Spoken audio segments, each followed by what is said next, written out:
السلام علیکم ورحمۃ اللہ وبرکاتہ. کیسے ہیں آپ لوگ؟ الحمدللہ. پھر کیا صورتحال رہی پچھلی بار؟ غور و فکر کیا سسرالی مسئلے پہ؟ تو کیا چیز سمجھ آئی؟ کوئی خاص چیز اگر آپ بتانا چاہیں کہ اس مسئلے پر غور و فکر کرنے کے بعد ہم اس نتیجے پہ پہنچے ہیں یا ہمیں یہ بات سمجھ آ گئی. چلے میں آپ سے یہ پوچھنا چاہتی ہوں، یہ بتائیے کہ سسرالی جھگڑا کسے کہتے ہیں؟ سسرالی مسئلہ کیوں پیدا ہوتا ہے؟ جی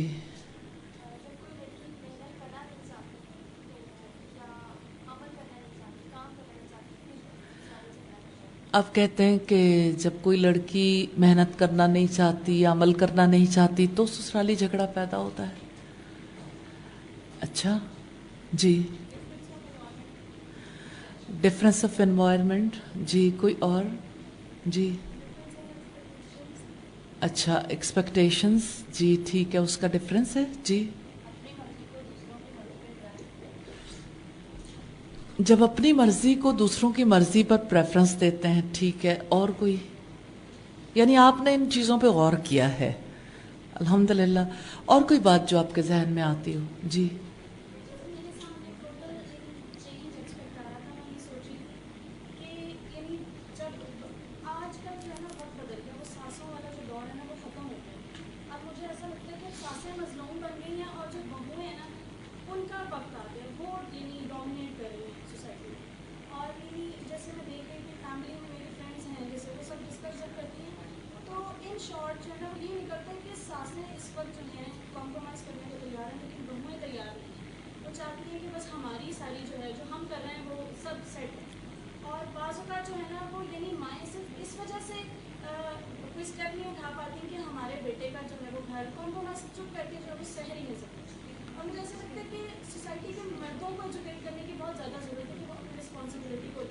اچھا، آپ کہتے ہیں کہ آج کی ساس زیادہ مظلوم ہے.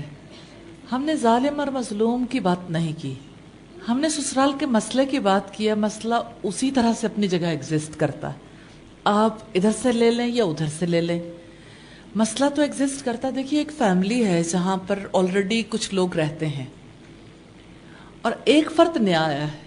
ایڈجسٹمنٹ پرابلم تو ہے اور پرابلم بھی اسی کا ہے. اب یہ ہے کہ کیا اس کے لیے پورے گھر والے سب کے سب کمپرومائز کریں گے، سب ایڈجسٹ ہوں گے، یا نئے آنے والے کو ایڈجسٹ ہونا ہے؟ نئے آنے والے کو ایڈجسٹ ہونا.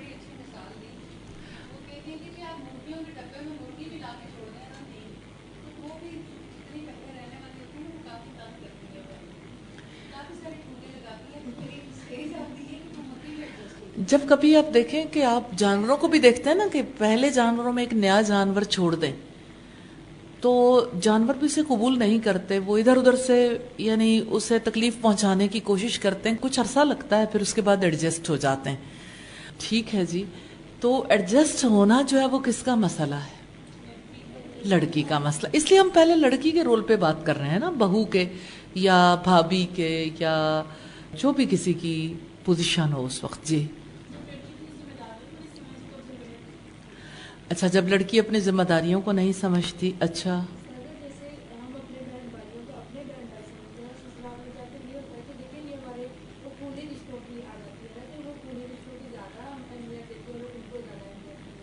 اچھا صحیح. اصل بات یہ ہے کہ جب کوئی لڑکی سسرال کو اپناتی نہیں ہے اور سسرالی رشتہ داریوں کو خون کے رشتہ داریوں کی طرح اہمیت نہیں دیتی تو مسئلہ پیدا ہو جاتا ہے. یعنی ڈفرینس آ گیا نا بیسیکلی. تو وہی بات آ گئی، ماحول کا فرق آ گیا، ایکسپیکٹیشنز کا فرق آ گیا، یہ سارے اسی کے اندر لائے کرتے ہیں. الحمدللہ. جی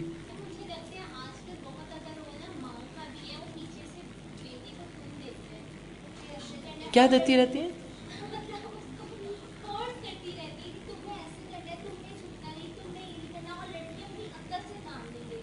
یہ بات کتنی امپورٹنٹ ہے.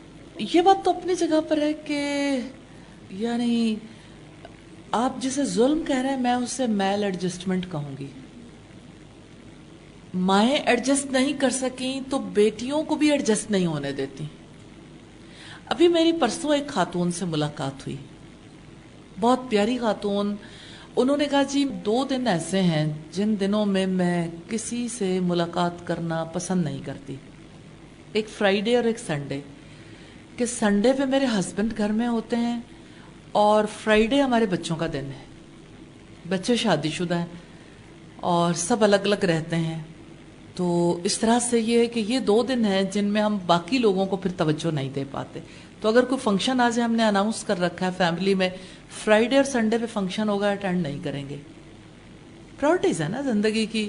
اس کا یہ مطلب نہیں کہ سارے لوگ اسی طرح سے کر لیں. مراد یہ ہے کہ انہوں نے اپنی زندگی سے جو کچھ سیکھا. تو وہ کہتی ہیں کہ میری بیٹی جو ہے میرے پاس آئی شادی کے بعد, میں نے اس کی آنکھوں سے بھانپ لیا کوئی مسئلہ ہے. کہتی میں کچن میں جاؤں تو میرے پیچھے, میں اگر کہیں کمرے میں جاؤں تو میرے پیچھے. میں نے بھی طے کر لیا کہ سننی نہیں ہے بات. اب میں جس طرف کو بھی جاتی تھی میں تیزی تیزی سے کام کرتی تھی تاکہ یہ مجھے سنا نہ پائے. لیکن اس کی بھی خواہش تھی کسی طرح سے وہ اپنی بات سنا دے. جب کافی دیر گزر گئی تو اس نے مجھ سے کہا کہ آپ میری بات نہیں سننا چاہتی.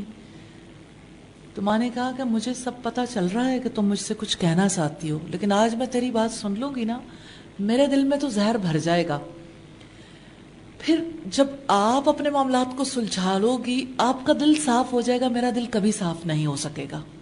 تو میں کیوں آپ سے وہ بات سنوں جس بات کا کوئی حل میرے پاس نہیں تمہارے پاس ہے.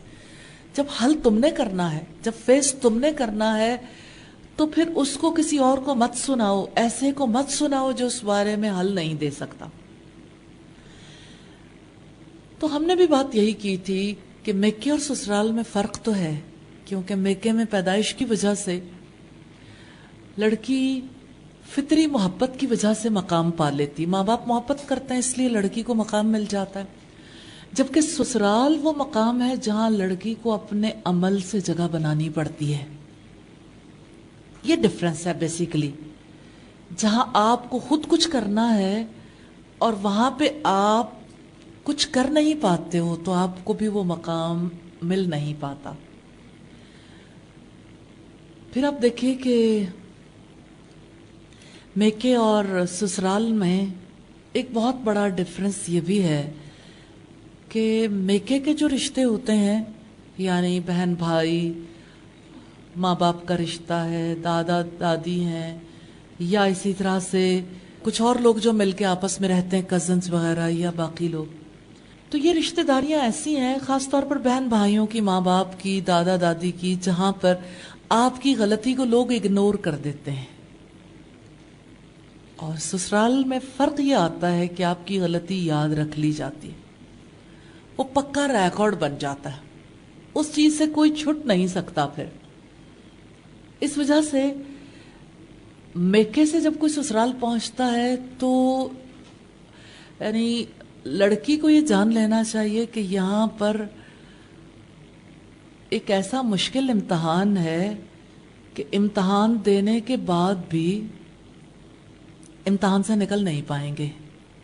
یعنی کمرہ امتحان میں تو کوئی جاتا ہے 3 گھنٹے کے لیے, اور یہ امتحان ایسا ہے جہاں پہ آپ مستقل داخل ہو گئے ہو, اور جب مستقل یہ کام کرنا ہے تو نیچرلی ایسی صورت میں آپ کا جو طرز عمل ہے وہ نوٹ ہو رہا ہے.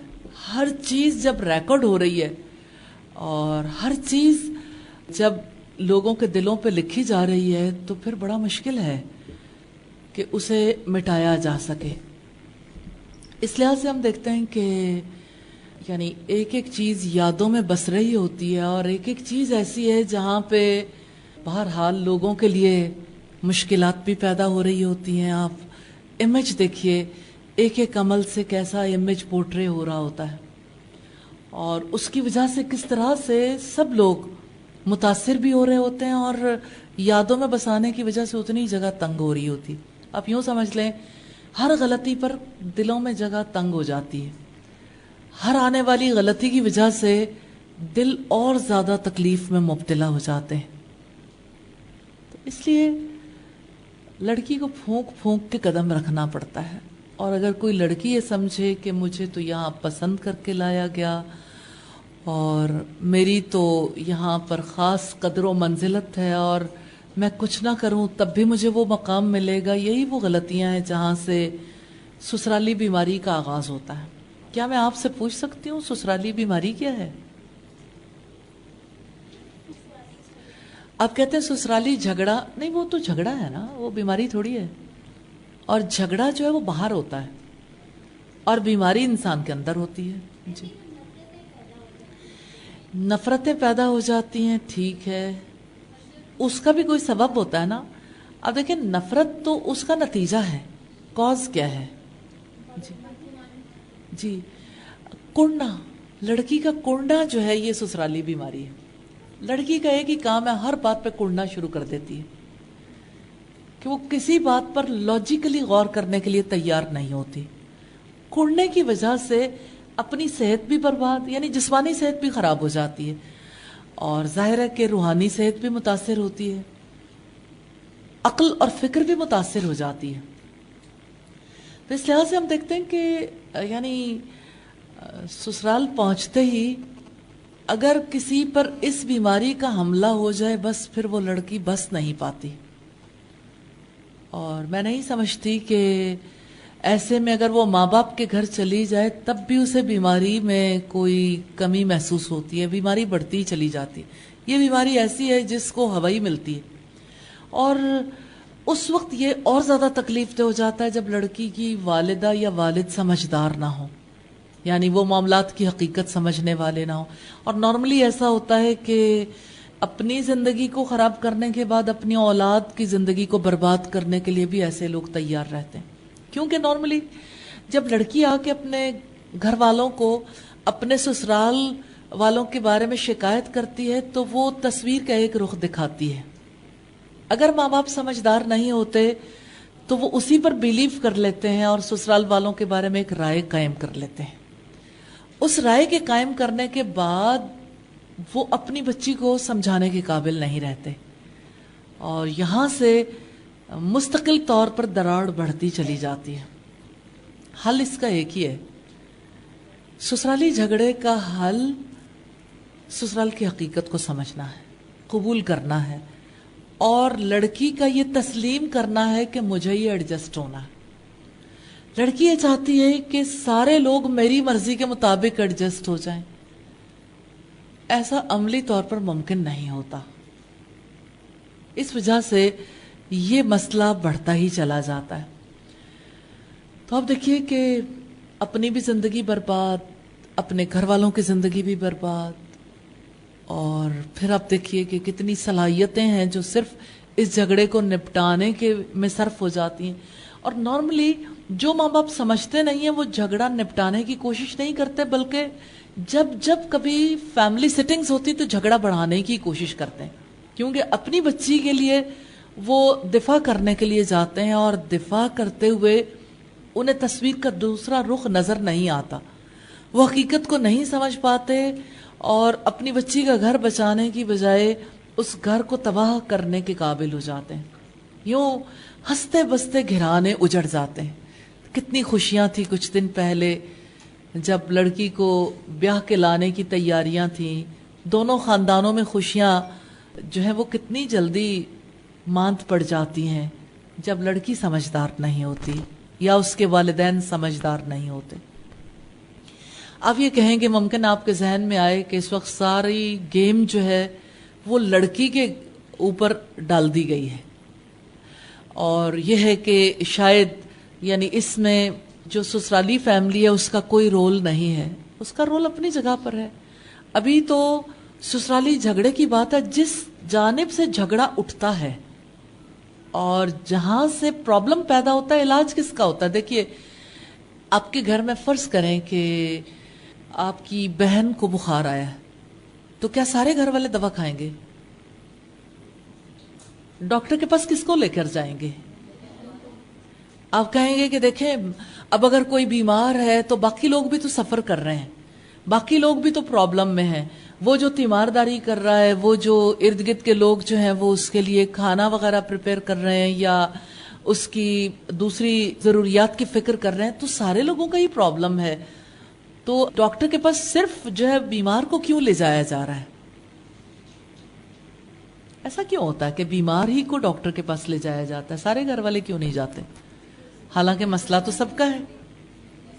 تو جو بیمار ہے اسی کے علاج کی فکر ہوگی نا, اگرچہ اس سے سفر سارے لوگ کریں گے.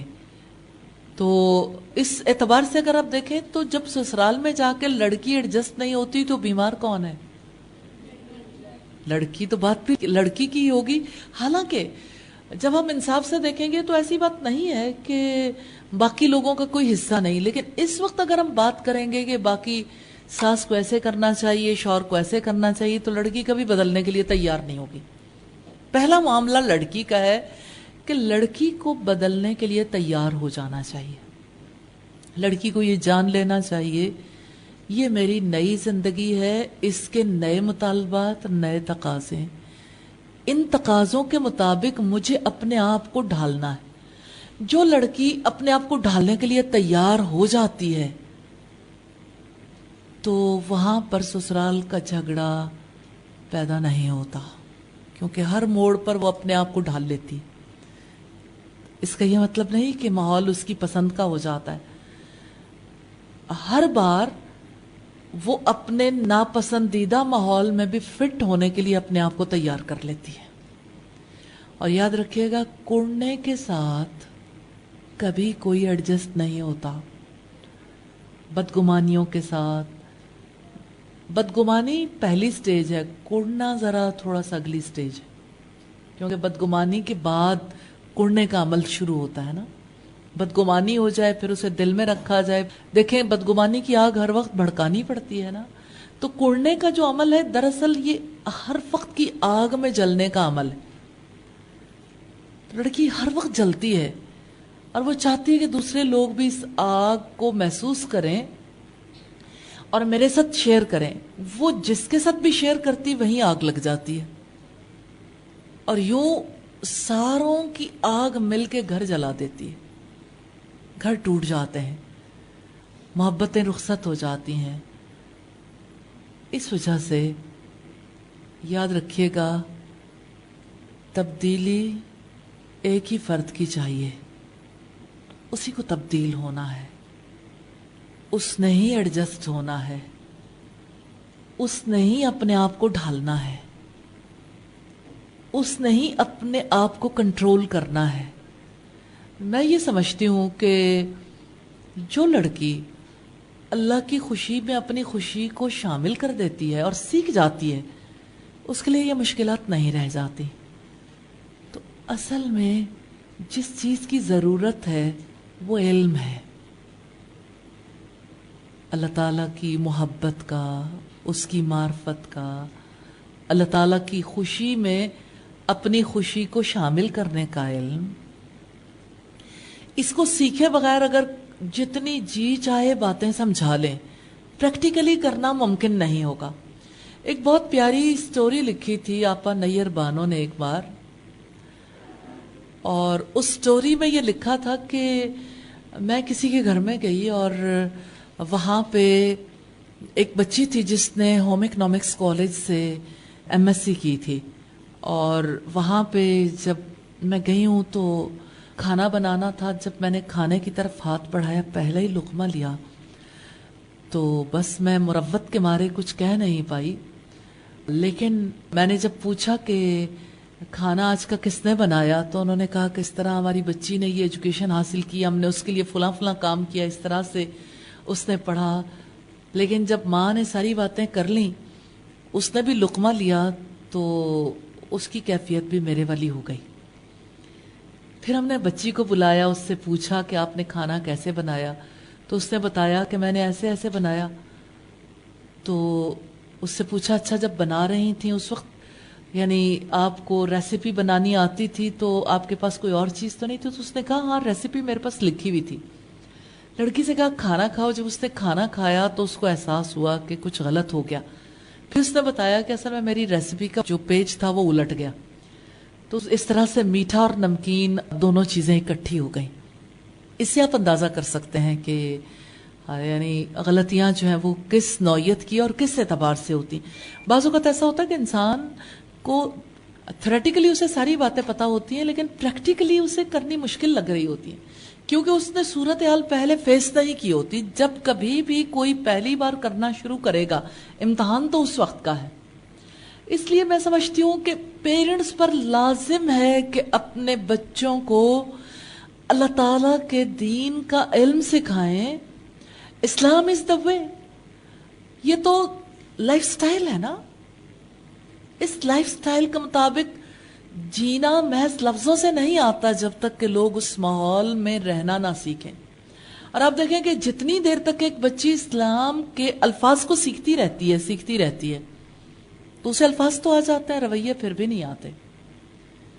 رویے تو برتاؤ سے ہی آتے ہیں نا. جب ایک ماحول میں رہنے کی وجہ سے کسی کی اپنی ناپسندیدہ بات کو کوئی برداشت کر لے, صبر کرنا سیکھے, جب کوئی اپنی خوشی کو سب سے بڑا نہ سمجھے, جو کوئی اپنی انا پرستی کو چھوڑنے کے لیے تیار ہو جائے اللہ کی خاطر, جو تواضع سیکھ لے, جس کو پتہ چل جائے کہ خدمت کرنا ہی سب سے بڑا کام ہے. نبی صلی اللہ علیہ وسلم نے فرمایا قوم کا سردار ان کا خادم ہوتا ہے. عورت بھی سرداری چاہتی ہے, وہ چاہتی ہے کہ میں گھر کی ملکہ بن جاؤں.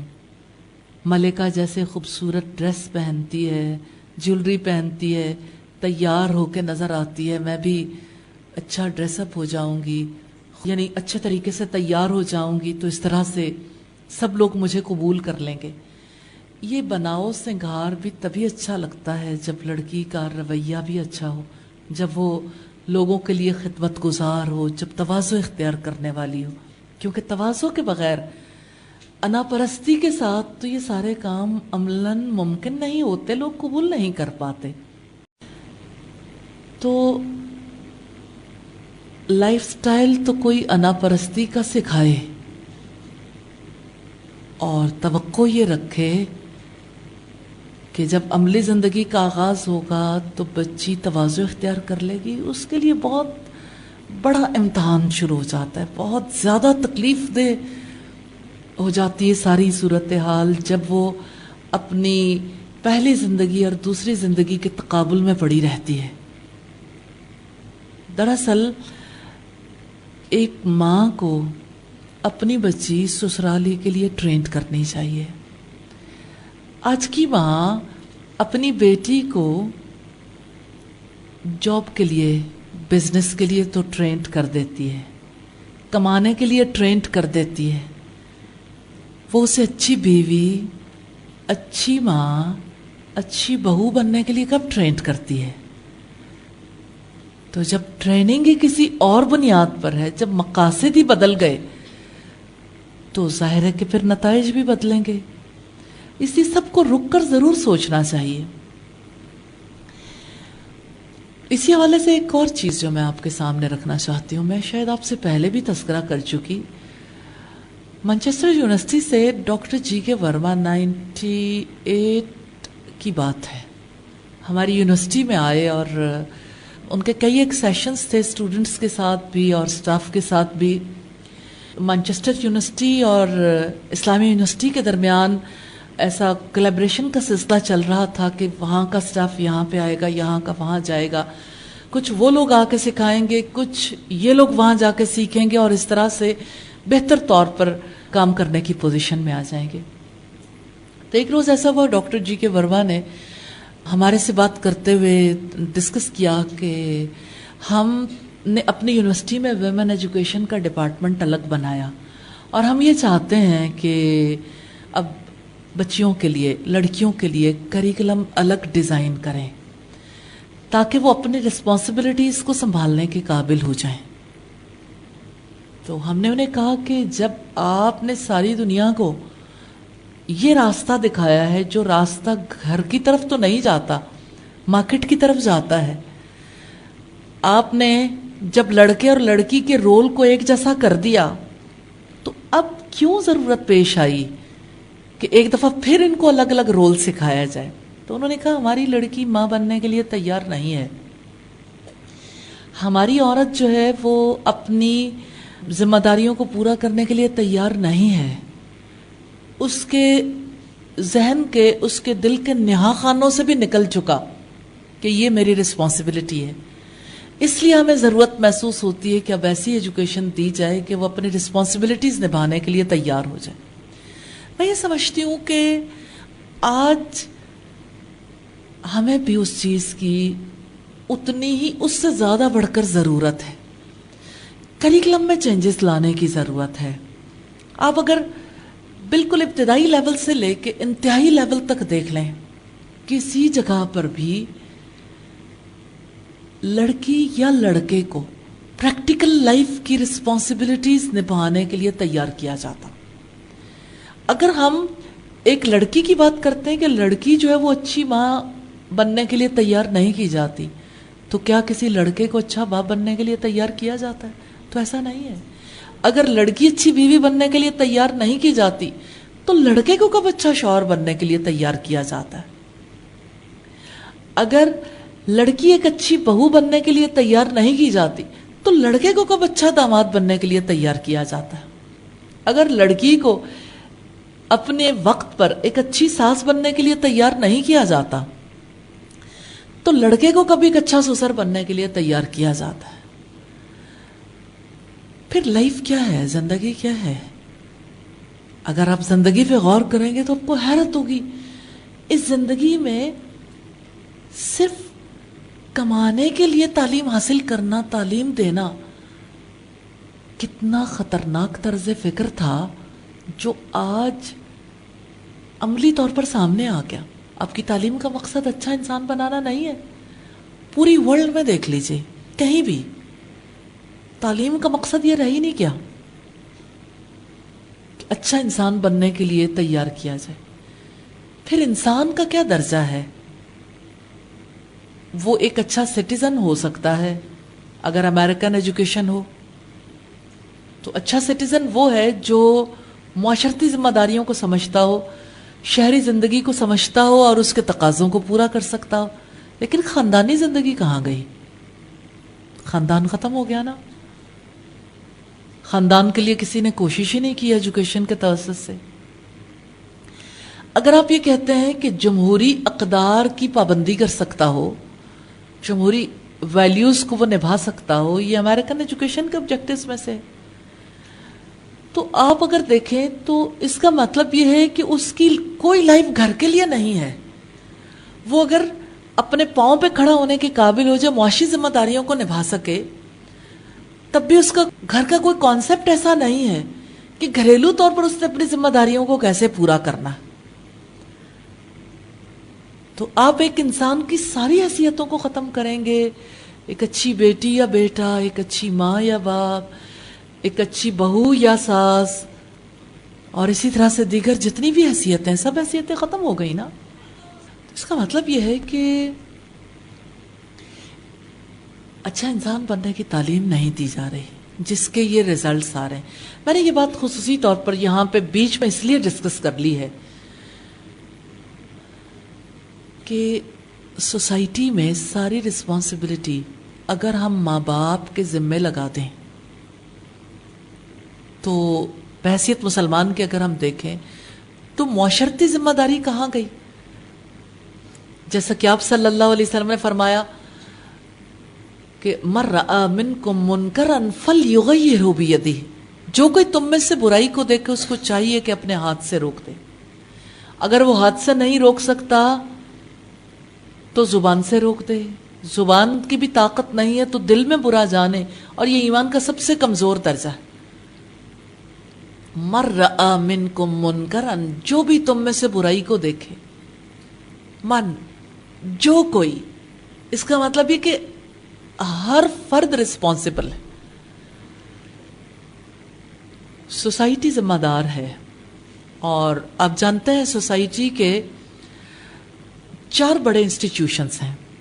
میں نے یہ بات اس لیے آپ کے سامنے رکھی ہے کہ پتہ چل جائے کہ اگر ایک فرد، ایک فیملی میں بگاڑ آ رہا ہے تو بنیادی طور پر اس بگاڑ میں کس کس کا حصہ ہے. سوسائٹی کے 4 بڑے انسٹیٹیوشنز میں سے سب سے بڑا انسٹیٹیوشن ریاست ہے، اسٹیٹ. اسٹیٹ کی ریسپانسبلٹی ہے کہ وہ اچھی تعلیم کا بھی انتظام کرے. اسٹیٹ ایجوکیشن کی ذمہ دار ہے. اسٹیٹ کے ذمہ اگرچہ باقی چیزیں بھی ہیں، لیکن اسٹیٹ کی یہ سب سے بڑی ریسپانسبلٹی. اسٹیٹ عدل قائم کرنے کی بھی ذمہ دار ہے. اسٹیٹ کے 3 بڑے ڈپارٹمنٹ ہیں، عدلیہ، انتظامیہ اور مقننہ. اس کا مطلب ہے قانون سازی بھی پراپر کروائے، عدل و انصاف بھی مہیا کرے، اور اس کے ساتھ ساتھ انتظامی امور کو بھی سنبھالے. اگر کوئی جھگڑا اپنے حد سے بڑھ جاتا ہے تو ان چیزوں کے لیے بھی وہ نگران ہے. سوسائٹی کا بڑا انسٹیٹیوشن تعلیمی ادارہ ہے. اسکول، کالج، یونیورسٹی ریسپانسبل ہے سوسائٹی کے لیے اچھے افراد تیار کرنے کے. اس لیے تعلیمی ادارے یا تعلیمی اداروں کے لیے جو بھی مخصوص ادارے قائم کیے جاتے ہیں وہ ریسپانسبل ہیں کہ اپنے مقاصد کا تعین انہی ویلیوز کی روشنی میں کریں جو کسی سوسائٹی کا دین ہے، جو کسی کا لائف سٹائل ہے. ہمارا دین ہمیں ذمہ دار ٹھہراتا ہے تو ہمیں اپنی ذمہ داریوں کو پورا کرنا ہے بحیثیت انسان کے، بحیثیت مسلمان کے. جیسے مرد کی ذمہ داریاں ہیں، جیسے خواتین کی ذمہ داریاں، تعلیم ان ذمہ داریوں کو پورا کرنے کے لیے. اسی طرح سے اگر آپ دیکھیے تو تیسرا بڑا ادارہ عبادت گاہ ہے، مسجد. دینی تعلیم کے ادارے سب ریسپانسبل ہیں کہ وہ اپنی جگہ پہ اپنا رول پلے کریں. مسجد کیسے اس ریسپانسبلٹی کو پورا کرے؟ ہر جمعے کا خطبہ ایجوکیٹ کرنے کے لیے ہو، اور اسی طرح سے مسجد کے ساتھ مکتب کا جو تصور تھا ابتدائی اسلام میں، اگرچہ آج کے دور میں وہ بدل گیا، لیکن دینی تعلیمی اداروں کی ریسپانسبلٹی تو اپنی جگہ پر ہے. اور چوتھا ادارہ خاندان ہے، فیملی ریسپانسبل ہے. پھر وہ صرف پیرنٹس نہیں، دادا دادی بھی، نانا نانی بھی، خالائیں، پھوپھیاں، ماموں، چچا، ریلیٹیوز، سب کو اپنے اہل خاندان کی فکر کرنی چاہیے. تو اس کا مطلب یہ کہ ایک بچے کی اپ برنگنگ میں کون کون جا کے ریسپانسبل بنتا ہے. پیچھے سسٹمز بنائے جائیں گے نا، انتظامات کیے جائیں گے تاکہ انسان سکون میں رہے، کیونکہ گھر سکون کے لیے بنائے جاتے ہیں، گھر سکون کے لیے وجود میں آتے ہیں. اور گھروں میں انسان زمانے کے دکھوں سے، زمانے کے سرد و گرم چکھنے کے بعد پناہ لینا چاہتا ہے. یہ گھر حفاظت مانگتے ہیں.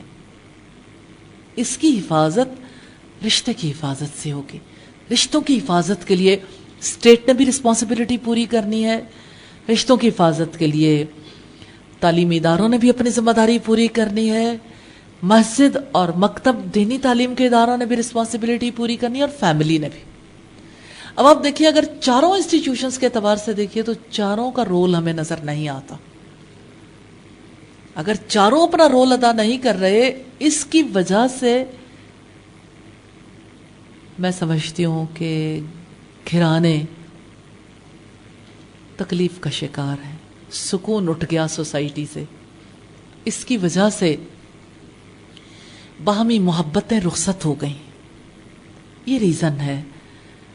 تو چینج کسی ایک کی وجہ سے نہیں آتی، چینج تو کلی طور پر آتی ہے نا. پھر سوسائٹی کو اپنے رسپانسبلٹی کو پورا کرنا چاہیے. تو اب ہم آتے ہیں کہ ہم ساری چینج کی رسپانسبلٹی ایک لڑکی پہ لا کے ڈال دیں، تو یہ اس وقت ہے جب لڑکی کے کاندھوں پر رسپانسبلٹی ڈال دی جاتی ہے. اب چاہے اسٹیٹ رسپانسبلٹی پوری نہ کرے، اب چاہے مسجد رسپانسبلٹی پوری نہ کرے، دینی تعلیم کے ادارے رسپانسبلٹی پوری نہ کریں، اسکول پوری نہ کرے، فیملی پوری نہ کرے، تو ہر کسی کو اللہ کے آگے جواب دینا. اب وہ ساروں کی ذمہ داریوں کی جب نفی ہو گئی تو جس کی زندگی ہے اس نے اپنی زندگی کے لیے اور آخرت کی جواب دہی کے لیے کام تو کرنا ہی ہے. اب اگر لڑکی تلخی فیل کرے کہ یہ سب کچھ میرے ساتھ کیا ہو گیا تو اس کو کاؤنسلنگ کی ضرورت ہے. میں یہ سمجھتی ہوں کہ ہمارے جیسی سوسائٹی میں دینی تعلیمی اداروں کو خاص طور پر کاؤنسلنگ سیشنز بھی رکھنے چاہیے تاکہ بچی کو ایڈجسٹ ہونے میں ہیلپ کی جائے، اور ماں باپ کو اس کے لیے اپنے بچوں کا رابطہ مسجد سے، دینی تعلیمی اداروں کے ساتھ ضرور جوڑ کے رکھنا چاہیے تاکہ ان کے لیے یہ سلسلہ پھر وہاں سے گائیڈ لائن لینے بھی ممکن ہو جائے۔ تو ماں باپ جب نصیحت کے لیے کسی سے کنیکٹ نہیں کروائیں گے، ماں باپ جب کاؤنسلنگ کے لیے ان اداروں کا امیج اپنے بچوں کے ذہنوں میں بلڈ نہیں کریں گے، جب ماں باپ ان اداروں کے ساتھ ان کا رابطہ جوڑ کے نہیں رکھیں گے تو وہ کیسے کاؤنسلنگ لیں گے؟ اور جب دینی تعلیمی ادارے اس کاؤنسلنگ کے لیے پریپیئرڈ نہیں ہوں گے تو کاؤنسلنگ کیسے ہوگی؟ پھر تو جھگڑا صرف جھگڑے کی صورت میں ہی پنپتا رہے گا، بالآخر گھرانے ٹوٹ جائیں گے۔ ایسا کیوں ہو گیا ہماری سوسائٹی میں؟ پہلے ہی دن طلاق، ہفتے بعد طلاق یا خلا کے کیسز ہزاروں کی تعداد میں رجسٹرڈ ہوتے ہیں ایک سٹی میں۔ اتنی بڑی تعداد میں گھر ٹوٹ رہے ہیں۔ گھروں کے ٹوٹنے کے پیچھے اگر آپ دیکھیں تو اتنی ہی بات نکلتی ہے نا، لڑکی کڑتی ہے۔ لڑکی اپنا آپ سرنڈر کرنے کے لیے تیار نہیں ہے، لڑکی بدلنے کے لیے تیار نہیں ہے۔ تو اس ایک بچی کو اس نوبت تک پہنچانے کے لیے قصوروار تو سبھی ہیں، لیکن اب جو قصور ہو گیا تو بہرحال بدلنا تو پھر بھی اسے ہی ہے۔ آئندہ آنے والی نسلوں کے لیے ہم انتظام کر سکتے ہیں، اس کے لیے سوچ بچار کر سکتے ہیں، بہتری لانے کے لیے ترکیب اختیار کی جا سکتی ہے، اس کے لیے تدابیر اختیار کی جا سکتی ہیں، لیکن اس وقت جو لوگ فیس کر رہے ہیں ان حالات کو، تو وہ یہ جان لیں یا آئندہ فیس کرنے والے کہ اب تو چیلنج ہے اور زندگی میں چیلنجز کو ایکسیپٹ کرنا پڑتا۔ اور آپ دیکھیں کہ مجھے تو اللہ پاک کی بات جب میں یاد کرتی ہوں تو مجھے بہت اچھا لگتا ہے۔ اللہ تعالیٰ نے آسمان اور زمین سے کہا تھا اتیا توا نو کرہا، آ جاؤ خوشی سے یا ناخوشی سے۔ تو دیکھیں لڑکی اب خوشی سے آ جائے تو بہت اچھا ہے، اور اگر وہ ناخوشی سے آئے تو آنا تو اسی موڑ پر ہے۔ گھر بسانے ہیں، گھروں کو سکون چاہیے، تو بہرحال یہ کام تو کرنا ہی ہے۔ اب اس کام کے لیے تیاری کرنی ہے نیچرلی، اور تیاری کے لیے ظاہر ہے ایک دو نشستیں کافی نہیں ہیں، مائنڈ سیٹنگ ہے نا۔ آپ خود سوچئے جتنی دیر کسی کو خراب ہونے میں لگتی ہے اتنی دیر ٹھیک ہونے میں بھی تو لگتی ہے نا۔ ٹھیک ہونے کے لیے تو ہمارا حوصلہ ہی نہ ہو کہ وقت لگانا چاہیے، اور خرابی کے لیے ذمہ داری ہی قبول نہ کریں تو ظاہر اصلاح تو نہیں ہوگی۔ سبحانک اللہم و بحمدک نشہد ان لا الہ الا انت نستغفرک و نتوب